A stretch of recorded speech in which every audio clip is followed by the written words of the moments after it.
नमस्कार, स्वागत है आपका उत्तराखंड खबरनामा न्यूज में। तराई केंद्रीय वन प्रभाग अंतर्गत लालकुआ क्षेत्र में वर्षों से जमी अवैध अतिक्रमण की झोपड़पट्टियों और दुकानों पर अब बिल्डोजर चलने वाला है।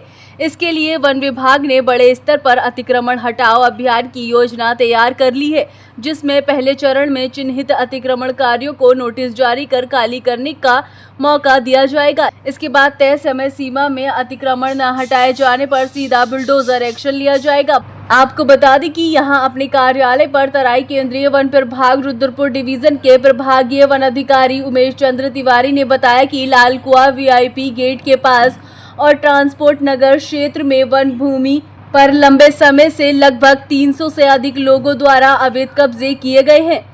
इन सभी अतिक्रमणकारियों को पूर्व में सुनवाई के लिए बुलाया गया था और सुनवाई के बाद उन्हें बेदखली के आदेश जारी किए गए थे। अब संबंधित रेंज अधिकारियों को सर्वेक्षण के आदेश दे दिए गए हैं। उन्होंने साफ कहा कि सर्वे रिपोर्ट के बाद अंतिम नोटिस जारी किए जाएंगे और इसके बावजूद अतिक्रमण नहीं हटाया गया तो बुलडोजर की कार्रवाई तय है।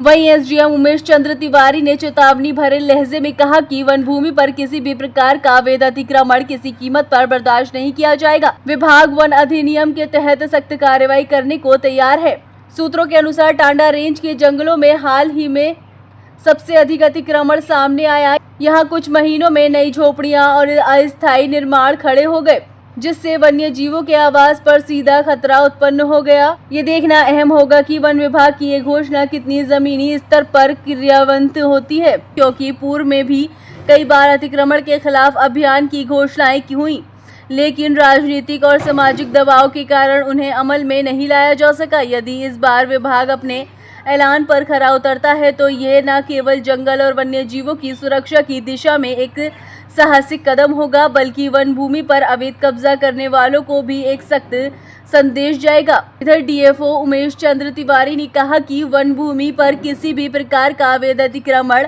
बर्दाश्त नहीं किया जाएगा। सर्वे के बाद अंतिम नोटिस जारी कर सख्त कार्रवाई की जाएगी। जिक्र कर रहे हैं कुछ ऐसे क्षेत्र हैं जहां पर कि हम लोगों ने जो अतिक्रमण में वन भूमि में बैठे थे और हमने उनको नोटिस दे करके अपने प्रभाग स्तर से उनके इविक्शन की कार्रवाई की थी। उसके अगेंस्ट वो कानून के प्राविधानों के अनुसार अपील में गए थे। अभी रिसेंटली उनकी अपीलें भी निस्तारित हो गई हैं और वो खारिज कर दी गई हैं। तो अब प्रकरण में हम लोग नियमानुसार जो इविक्शन की कार्रवाई है उसको आगे बढ़ाएंगे। कोई ऐसे सच वो तो कानून में प्राविधानित है कि अगर उनकी अपील खारिज हो गई है तो अब उसका इविक्शन का ही एकमात्र विकल्प है, तो वो कार्रवाई हम आगे बढ़ाएंगे।